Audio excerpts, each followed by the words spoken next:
I think yung sagsadain, hindi niyo po kailangan mag-apologize. Because wala naman... Ito yung presentation nila.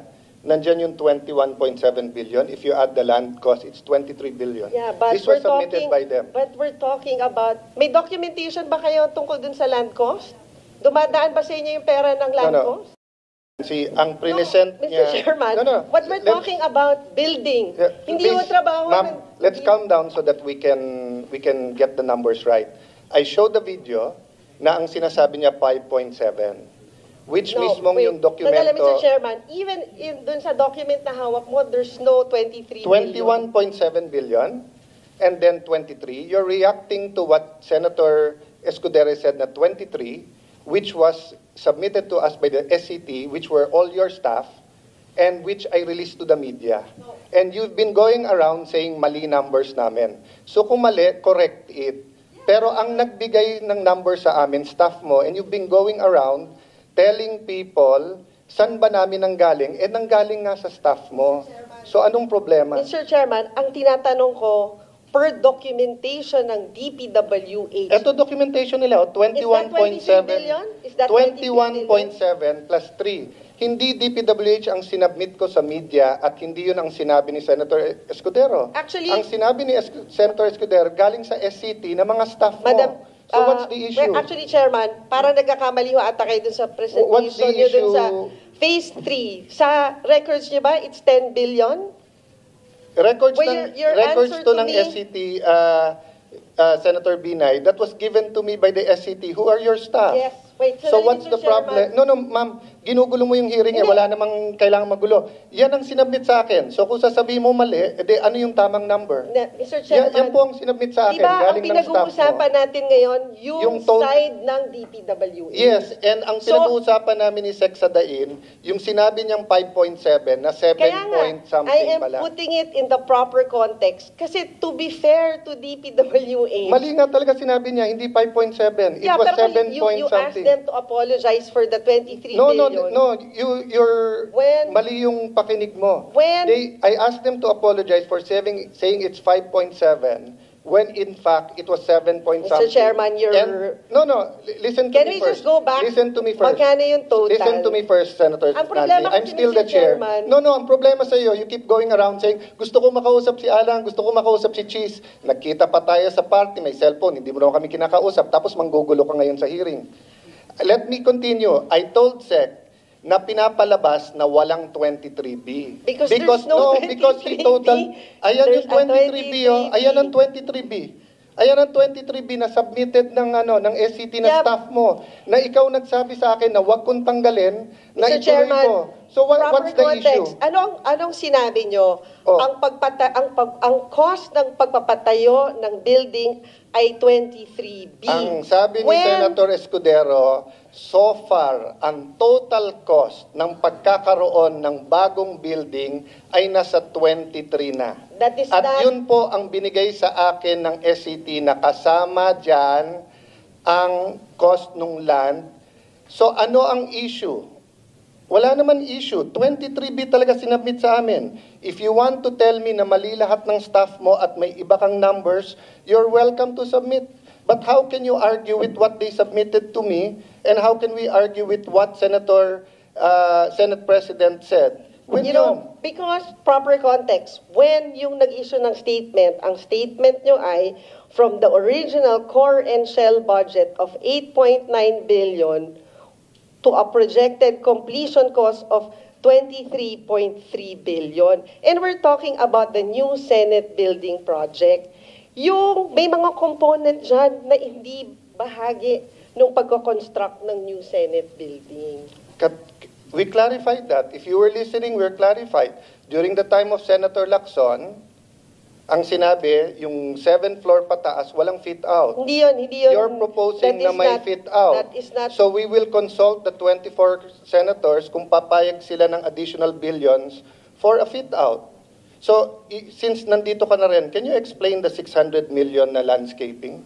Mr. Chairman, I think dapat ang mag-explain yan ay DPWH. Because at the moment nga, wala pa yan eh. Dahil nandun pa nga kami sa point na pinag-uusapan namin Bakit ito. wala pa March 2023 yung sulat sa'yo Natanggal naman kayo last month lang eh. So isang taon hindi rin gumalaw during your term. Tapos sasabihin nyo yung delay na sa amin. Ang sulat sa iyo March 20, Because, 2023. Mr. Chairman, we're in the process of reviewing everything. So it takes you more than a year to review everything. Kailan matatapos yung building? Ako, baka hindi ako umabot katulad ni Senator Enrile na 100 taon. Hindi. Kung ako ay nagpatuloy ng building, talagang pipilitin natin matapos. Paano to. nga In fact, matatapos kung yung phase 3 mo, 1 taon na sa'yo at sinasabi mo ngayon, hindi yan yung numbers kasi hindi mo pa nare-review. March 20, 2023, it's already July 3, 2024, Senator. 15 months na sa mesa mo. Then you Kaya. have the gall to tell all of us na yung delay na sa amin. O, Mr. Aguinaldo, sabi niyo ko kanina, sana madesisyonan namin kasi baka madelay. 15 buwan pala nasa mesa ni Senator Nancy. Oh. of course not, Mr. Chairman. Hindi, kakaamin mo lang ngayon eh. Sabi mo, wala pa yan, nire-review mo pa. Gaano katagal ba reviewin ang 600 million sa landscaping? In fact- Ito, 875 million sa security cams. Baka buong Metro Manila na yan eh. Kung nagbigay ka ng briefing paper sa akin, pag take over, at iba yung binigay ng SCT, di kinausap kita, eto binigay ng SCT. May narinig ka ba hanggang sa akin ngayon? Nagpapa-interview ba ako? Ikaw yung araw-araw nagpapa-interview, di ba? So anong issue? Ang issue kasi, Mr. Chairman, Ang issue yan, tapos pinag-usapan pinalitan natin, namin. this is just an estimate. Hindi mo estimate yan na lang pinapapirmahan sa So, akin hindi na pa galing yan- sa'yo, na 1 taon na nasa mesa mo. So, Hindi issue pa yan, siguro balikan natin yung DPWH. Nasa proseso pa tayo na hinihimay natin to. Na in fact, ang target, EMA Award na to, within, ano bang target natin? So kung Director Son? 15 buwan mo hindi hinimay, kailan mo hihimayin? 15 buwan mo hindi hinimay eh. March 20 yan, Of course 2023, not, sinabit sa'yo. Nasa akin na. Alam Mr. nyo, Chairman, hinihimay namin to isa-isa. In fact, well, kaya kami project manager. inaabot kami ng 9 a.m. hanggang 9 ng gabi. So bakit Dahil nyo nga hindi nahimay ng 15 buwan? Ito yung sulat na sa akin, no? March 2020, tapos tinatanong kita ngayon, wala kang masagot sa himay. Oh. Hinihimay nandito namin yung tayo isa-isa, para Mr. ma-review namin. Chairman. Ang trabaho ko mag-review. Ang trabaho ko Because, mag-review. Mr. Chairman- So kung gusto niyo tumulong sa review, you're welcome. Kung gusto mo pag-debate, doon tayo sa labas. Sayang oras ng Because, Senado. Mr. Chairman, hindi pa to naka-quantify ng DPWH eh. Nasa Hindi proseso quantify. pa. Sila nag-submit nito eh. Hindi pa Paano walang quantity? Eh, sinabi na nga sa'yo It's an na kapag estimate. ka binid, it is pag binid to, sabi sa'yo, it's 8.5B. I-negotiate mo, it's 7.2B. What's the Binigay sa'yo difference? to, Siguro, Mr. 15 Chairman, months. tanungin natin yung DPWH. What's the difference between the budget estimate and yung nagka-quantify na tayo ng materyales?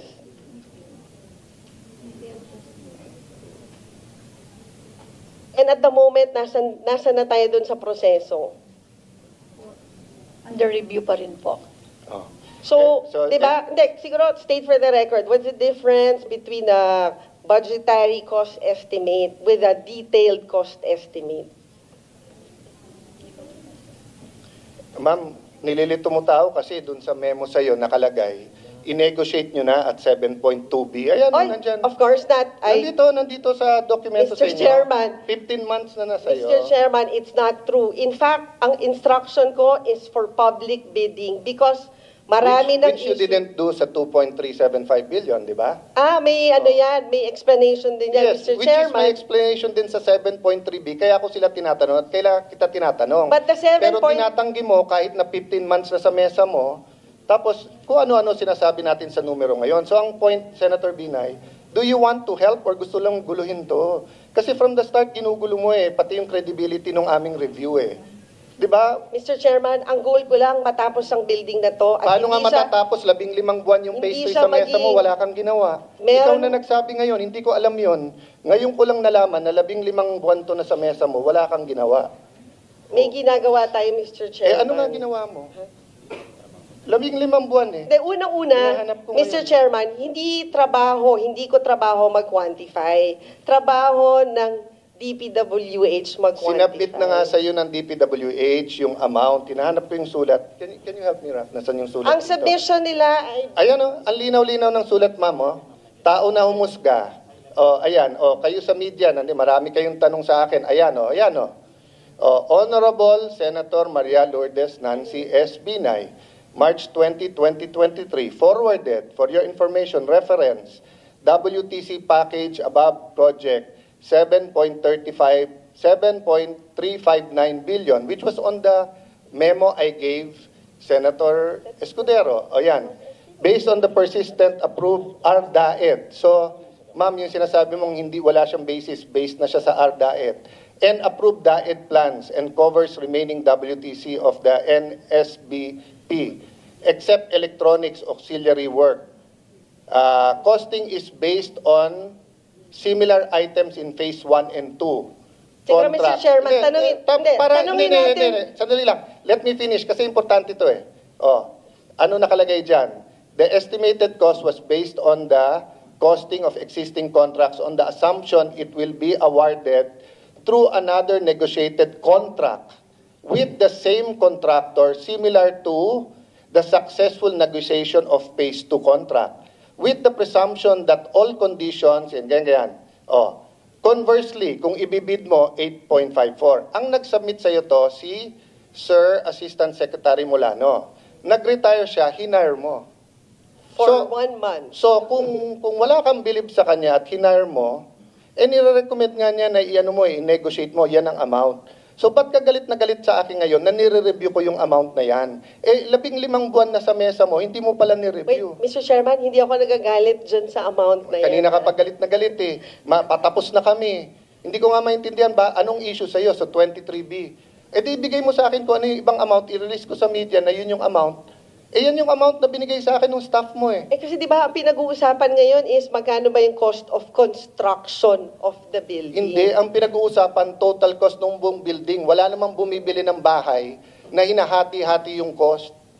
Di ba? Pagka ikaw ay bibili ng bahay, tatanungin mo doon sa broker o all in all, pati taxes magkano. Hindi, pero So, Mr. in the Chairman, end, pag nagpapagawa ka ng bahay, hindi kasama yung bibili mong refrigerator tsaka TV as cost of the building. Di wala kang refrigerator, wala ka rin TV. Yeah, pero hindi mo I mean, sa competition ng DPWH, hindi yun bahagi. Tama Hindi po ba? Hindi naman refrigerator at TV to, ma'am. For example, cybersecurity, bahagi ba ng... Ma'am, ano ba intention mo cost sa ng- guguluhin mo yung hearing namin? Hindi ko ginugulo yung hearing. It's 23 billion total. Walang nagsabi dito na 23 billion total DPWH. Wala akong nagsabi nun. Ang dami mo nang inimbento sa media kung saan-saan mo nang Wala pinala ko yung akong issue. iniimbento. Invento ka. Naka-10 interview ka. Baka naman ito yung Makati, Taguig. Hindi mo man lang iniba yung question dun sa radyo. Lahat sila pare-pareho question. Eksakto pa. Di halatang ikaw nagbigay ng question. Ano namang kilalaman? Ano namang kilalaman Bakit ng naman Taguig? ako magbibigay ng question sa media? So, napakagaling Mr. Chairman. Baka gawain mo yung nagbibigay ng tanong sa mga media. So, ma'am, Excuse 10 me. interview, eksakto lahat ng question. Coincidence, ang galing mo naman. Siguro, Diba? mas maganda... Kagabi. Mas maganda Kagabi. tanungin yung mga Hindi taga-media. sila. Radyo ang sinasabi ko. Ang point ko, ma'am, Wala pwede rin bang akong stick to the interview issue sa radyo, tayo? Mr. Hindi, Chairman. ma'am. Walang Alam nyo, nag-bring kaya up din dito tayo ng ibang bumaba issue. kasi kanina pag gusto magpaliwanag ng DPWH, hindi sila Sige, makapagpaliwanag ng pagpaliwanag natin. maayos. Mga bisita natin sa DPWH, pasensya na po kayo. Yun ang sinasabi ko sa inyo. 24 yung senador, iba-iba yung opinion. Klaro yung issue, guguluhin yung issue. Hindi po ako nagugulo, Mr. Chairman. Sige, Sa pagpasok anong mo gusto pa lang, mong linawin? ginugulo mo na yung issue. Ma'am, hindi magulo yung issue. Ang linaw-linaw ng issue, 23 billion galing sa staff mo. Ikaw yung pumupunta sa media, sa radyo, kung ano-anong paninira, kung ano sinasabi mo sa akin. Sabi mo, may sumasaksak sa likod mo. Di kasuhan mo ng attempted murder. Sino ba sumasaksak sa likod mo? Wala akong alam doon. Sige, bubulong ko sa iyo mamaya kung sino yung sumasaksak. Pero hindi ako. Ano kilalaman ko doon is sasabihin mo... Actually, Mr. Chairman, may sinabi ba akong ikaw? Wala akong sinasabi na ikaw, ha? Paano mo sasabihin mo sa media, may kilalaman to sa Taguig at Makati, tapos sasabihin mo may sumasaksak sa likod mo, ano iisipin nila? Pero Hindi sinabi naman ko ba marites. na Alan Peter Cayetano ang Hindi. sumasaksak Pero- sa akin? Parang, di ba sabi nila yung pag nagre-react ng ganyan, baka guilty. Ma'am, basta sasabihin ko sa iyo, Lourdes ang pangalan mo, hindi Marites. Kaya ayusin natin to, nakakahiya na. Hindi po tayo marites, Mr. Kaya nga Chairman. 23 billion. So anong gusto mong linawin dyan? Yun na nga eh. Ipasok natin sa record. Anong gusto mong linawin? Tinatanong ko lang sa DPWH, based on their records, magkano ba yung amount sa kanila? Ito nga ma'am, pinapakita ko na sa iyo ma'am. Ayan, nasa mic kanila. is that 23 billion? It's 21.7330. But is that 23 billion? If you add the land. But it's not 23 billion. Sino ba nagsabi sa kanila na sabi ng DPWH 23 billion ang nasa DPWH? Yun yung, siguro balikan natin yung mga transcripts ng mga interview nyo din. Ma'am, wala akong Paulit-ulit interview. yung sinasabi na 23 billion. Ma'am, wala po akong I interview. think- Tanungin mo po media, galit na sa akin yung mga yan.